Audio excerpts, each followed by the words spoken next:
នេះគឺជាសំបកកង់ចាស់ៗដែលគេយកមកកែច្នៃធ្វើឲ្យថ្មីឡើងវិញបងប្អូន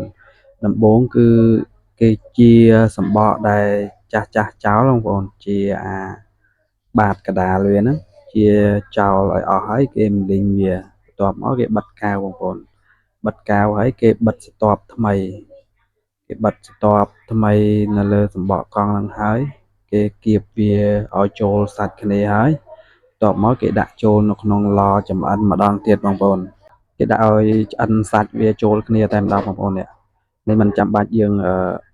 លាយសារធាតុថ្មីអានេះគឺយើងយកសំបកកង់ចាស់ធ្វើអញ្ចឹងទៅវាលឿននេះបងប្អូនចេញមកស្អាតអានេះម៉ាស៊ីនវេចខ្ចប់គេបងប្អូនគេយកស្កុតរុំជុំវិញកង់ឡានហ្នឹងហើយគេយកទៅទុកអញ្ចឹងណានេះរួចអានេះគេសប់ខ្យល់បងប្អូនដុតភ្លើងគ្រាន់តែដុតភ្លើងទុកមកទុកខ្យល់ចូលមកបង